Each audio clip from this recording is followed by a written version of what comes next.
Inilah Gorissa dan TV, membaca Indonesia dengan 3 metode. Metode pemikiran. Selamat malam kepada pemirsa Gorissa dan TV di seluruh Indonesia. Gorissa dan TV membaca Indonesia dengan 3 metode pemikiran. Metode pemikiran kritis, metode pemikiran analitis, dan metode pemikiran reflektif. Pemirsa Gorissa dan TV yang kami cintai, pada malam hari ini kita berdiskusi secara khusus terkait dengan penggunaan sumber daya di dalam kepolisian.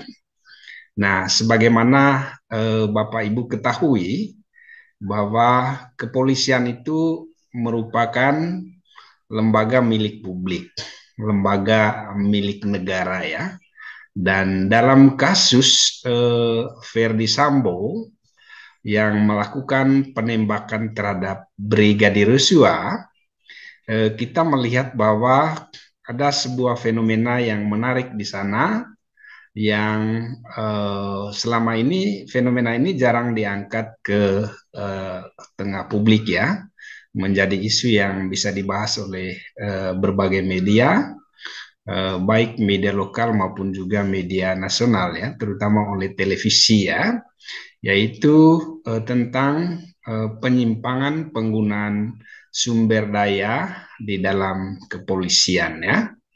Nah, sebagaimana Bapak Ibu ketahui bahwa kasus penembakan Brigadir Yosua oleh Verdi Sambo tentu saja tidak hanya menjadi presiden buruk bagi kepolisian sebagai penegak hukum, tetapi juga merupakan bagian dari penyimpangan tugas dan fungsi kepolisian. Sebagaimana kita ketahui bahwa kepolisian menjalankan 3 fungsi utama, yaitu menjaga ketertiban dan keamanan, kemudian yang kedua melakukan penegakan hukum, dan yang ketiga memberikan perlindungan dan pengayoman terhadap masyarakat sebagaimana dimandatkan atau diatur dalam Undang-Undang Kepolisian Nomor 2 Tahun 2022 tahun 2002 tentang Kepolisian Negara Republik Indonesia, khususnya di dalam pasal 2 ya. Nah, dalam Undang-Undang Nomor 2 Tahun 2002 tentang Kepolisian Negara Republik Indonesia, itu dikatakan bahwa fungsi utama dari kepolisian itu adalah menjaga ketertiban dan keamanan, melakukan penegakan hukum, dan memberikan perlindungan dan pengayoman terhadap masyarakat ya. Kemudian yang berikutnya, kepolisian juga merupakan sumber daya negara atau sumber daya publik yang tidak bisa digunakan untuk kepentingan pribadi. Karena itu, penggunaan ajudan di kepolisian oleh para perwira polisi sebagaimana yang ditampilkan di dalam kasus Verdi Sambo tentu saja perlu segera dievaluasi ya, dan perlu ditanggapi oleh Presiden dan juga oleh Kapolri, karena Kepolisian Republik Indonesia itu berada langsung di bawah Presiden Republik Indonesia. Nah, hal ini karena dalam kasus Brigadir Yosua kita melihat bahwa terjadi penyimpangan penggunaan sumber daya Kepolisian Republik Indonesia, di mana penyimpangan penggunaan sumber daya ini tentu saja bertentangan dengan tugas dan fungsi kepolisian sebagaimana diatur di dalam pasal 2 Undang-Undang Nomor 2 Tahun 2002 tentang kepolisian.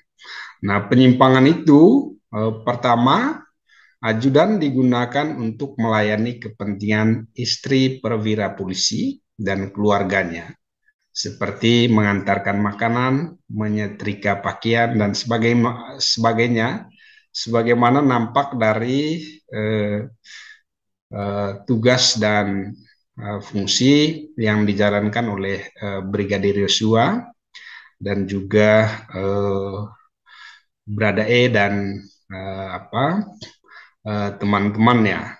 Kemudian yang kedua, penyimpangan itu juga terkait dengan contoh di mana ajudan kerap menjalankan tugas tanpa job description-nya yang jelas ya. Karena tidak ada job description yang jelas, maka tentu saja perwira polisi menggunakan ajudan sesuka hatinya sendiri, sesuai dengan kehendaknya sendiri. Kemudian lebih banyak didasarkan kepada pertimbangan-pertimbangan yang bersifat pribadi ya. Dan bisa jadi itu ajudan itu ya tanpa jam kerja yang jelas ya, digunakan sepanjang 24 jam. Dan bisa bayangkan ya, betapa para ajudan itu mengalami stres, frustrasi, dan juga mungkin capek ya. Kemudian penyimpangan yang ketiga itu terkait dengan batasan untuk ajudan perwira polisi ya. Nah, jika dilihat dari kasus Ferdy Sambo, maka nampak sekali bahwa ada sekitar 7 orang yang menjadi ajudan Ferdy Sambo. Jadi banyak sekali ya. Untuk satu perwira polisi punya ajudan yang sangat banyak. Dan tentu saja ajudan ini digaji oleh negara. Dan ini tentu saja adalah bagian dari pemborosan anggaran negara. Karena itu, ya ajudan yang banyak kemudian menimbulkan pembengkakan anggaran tanpa juga disertai dengan job description yang jelas ya, sehingga itu menimbulkan banyak sekali terjadi penyimpangan. Nah, walaupun misalnya di dalam kasus Ferdy Sambo kita lihat bahwa ada indikasi penggunaan dana pribadi untuk biaya-biaya yang dibutuhkan dalam operasionalisasi dari ajudan perwira polisi. Dan dana ini tentu saja sebagaimana di dalam berbagai berita itu bersumber dari keuangan Ferdy Sambo, sehingga orang atau publik bertanya dari mana sih sumber keuangan Ferdy Sambo. Dan Ferdy Sambo sendiri sampai dengan sekarang ini belum memberikan laporan terkait dengan kekayaan penyelenggara negara ke KPK ya. Nah, sehingga dalam kasus penyimpangan penggunaan sumber daya di kepolisian ada 3 rekomendasi yang kita sampaikan. Yang pertama, Presiden Republik Indonesia yang membawai kepolisian perlu segera mengeluarkan instruksi Presiden yang mengatur secara tegas terkait dengan penggunaan sumber daya dalam kepolisian.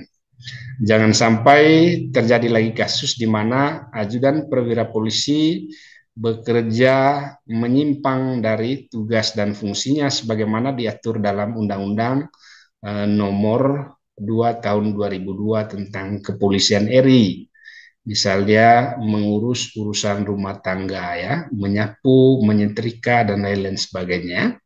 Kemudian yang kedua, jika Presiden tidak mengeluarkan instruksi Presiden, maka perlu kiranya Kapolri mengeluarkan peraturan Kapolri terkait dengan penggunaan sumber daya di kepolisian. Jangan sampai terjadi penyimpangan, di mana penyimpangan itu di samping menimbulkan pemborosan anggaran negara, batasan-batasan yang tidak jelas, misalnya berapa ajudan yang seharusnya digunakan oleh setiap perwira polisi, itu mesti diatur secara tegas di dalam peraturan perundang-undangan atau di dalam peraturan Kapolri atau juga di dalam instruksi presidennya. Dan yang terakhir, dalam kasus Ferdy Sambo, kita mengharapkan agar hukum harus ditegakkan. Hukum jangan sampai tajam ke bawah, tumpul ke atas ya. Tajam ke masyarakat tetapi tumpul ke polisi sebagai penegak hukum ya. Nah, ini kita mengutip pendapat dari Lucius Calpurinus ya. Pada tahun 43 sebelum Masehi dia mengatakan bahwa fiat justitia rua caelum, yang berarti hendaklah keadilan ditegakkan walaupun langit runtuh, atau hendaklah hukum harus terus ditegakkan walaupun langit runtuh ya. Nah, ungkapan ini menegaskan bahwa dalam kondisi segawat apapun, hukum harus tetap berdiri tegak dan tak tergoyahkan. Nah, sekalipun Verdi Sambo misalnya ada indikasi sebagaimana diberitakan menjadi bagian dari mafia di dalam kepolisian, tetapi kepolisian sebagai lembaga penegakan hukum harus benar-benar mempunyai komitmen untuk menjunjung tinggi hukum, bekerja di bawah prinsip-prinsip hukum, dan mampu menjalankan fungsinya sesuai dengan Undang-Undang Nomor 2 Tahun 2002 tentang Kepolisian Republik Indonesia. Demikian saja materi kita pada malam hari ini. Selamat malam. Dan apabila Anda suka dengan materi yang kami sajikan, jangan lupa like, subscribe, dan komen ya. Dan berikan juga catatan kritis Anda terkait dengan Gori Sadan TV. Terima kasih, selamat malam, sampai jumpa.